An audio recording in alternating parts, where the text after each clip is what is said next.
Alors, nous sommes avec le matchmaker d'Hexagone MMA, Mathieu Nicourt, que vous connaissez tous. On ne va plus le présenter, Mathieu, ça y est. Ça va?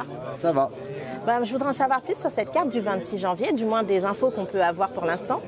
Alors sur quelques infos des spécificités de la carte. Bon, évidemment, il y a Greg MMA, que moi je connaissais à l'époque sous le nom de Greg Bouchlagem, quand il était juste un combattant et pas un youtubeur célèbre, qui fait son deuxième combat pour Hexagone MMA, qui affronte un combattant tchèque, Martin Horský, qui est un combattant qui devrait être un peu plus rude que celui qu'il a eu la dernière fois, qui est un peu plus jeune que Greg aussi.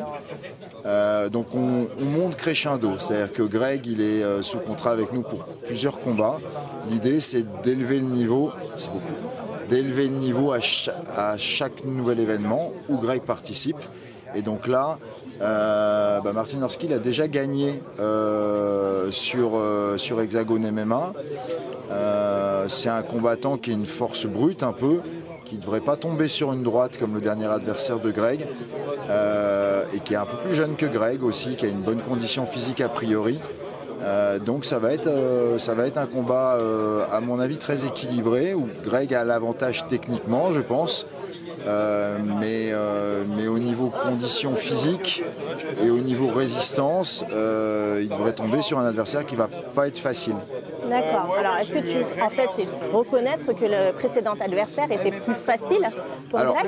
En fait, si tu veux, le précédent adversaire, il avait un record équilibré. Il avait le même âge que Greg. Il n'avait pas combattu au même niveau que Greg, mais ses combats, il les avait fait il n'y a pas longtemps. Donc, sur la carte, en tout cas, c'était un combat qui semblait équilibré. Après, personne ne s'attendait à ce que Greg gagne en une dizaine de secondes. Donc évidemment, et puis c'est surtout qu'il y avait une grosse interrogation. Ça faisait, je crois, 17 ans que Greg n'avait pas combattu. Donc les défis sur sa chaîne, c'est une chose. Mais être en condition de combat de MMA 3x5 sans protection, on ne savait pas à quel niveau est-ce qu'il allait revenir après une si longue absence. Donc il y a eu une très bonne surprise. Personne ne s'attendait à ce qu'il gagne aussi vite. Évidemment, on s'attendait à plus d'opposition de l'adversaire, donc maintenant on monte d'un cran. D'accord, ok. Je voudrais savoir, alors pourquoi 3x5 ? Là maintenant c'est toujours 3x5 en main event ? Pour l'instant c'est toujours 3x5 en main event. Nous chez Hexagone, il n'y a que sur les title belts, il n'y a que sur les ceintures qu'on fait des 5x5. D'accord. C'est pas une ceinture, donc c'est un 3x5. Ok, très bien.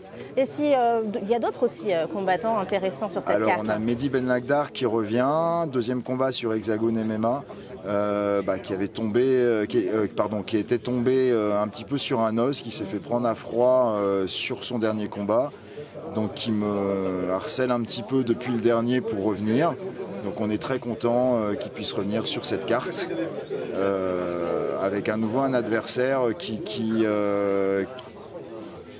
oui, c'est un petit peu une inconnue parce que il a un bon palmarès, mais il n'a pas affronté encore, je pense, d'adversaire de la classe de Mehdi. Donc ça va être un test pour Mehdi aussi. Toi qui es coach en même temps, j'aimerais savoir comment est-ce que tu accompagnes en fait les fighters après leur combat. Par exemple, dans le cadre de Mehdi Ben Lagdar, suite à son combat, qu'est-ce qui s'est passé ? Est-ce que tu lui as parlé ?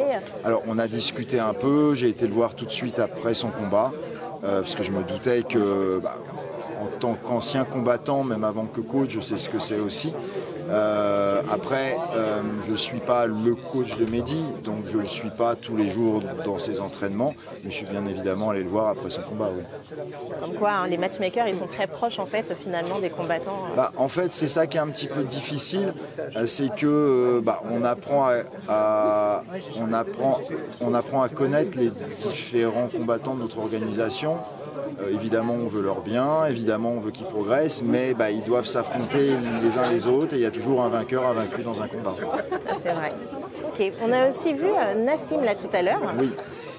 Alors, qu'est-ce qu'on peut savoir sur lui ? Parce que vraiment, il est plein de motivation, d'ambition. Et on sent vraiment qu'il a une rage de vaincre et qu'il veut vraiment s'imprégner et marquer Hexagone. Oui, alors Nassim, c'est un combattant que j'ai connu par l'intermédiaire de Shaban Shaibedra, que je connaissais, qui était un de mes anciens élèves il y a très longtemps, qui avait démarré à la Free Fight Academy. C'est lui qui me l'avait présenté. Il y a effectivement une rage de gagner. Il avait commencé par des combats très difficiles et donc des défaites, mais contre des adversaires très durs, ce qui fait qu'il était sous-estimé par rapport à son vrai niveau. Mais tout le monde me disait qu'il était très fort. Et effectivement, il l'a prouvé encore une fois sur le dernier Hexagone. Il est très fort. Il prend des adversaires très forts. On monte encore d'un cran. Là, il prend un Belge avec un record de 5-0. Très très fort également. Ça va être à mon avis un des combats les plus intéressants de la soirée. Deux combattants invaincu pour l'un et l'autre invaincu sur ses derniers combats également, où vraiment c'est très difficile de savoir lequel va l'emporter. Bon, ça attend une belle opposition. C'est ça. Je te remercie pour le temps accordé. Merci à toi. À très vite. Merci.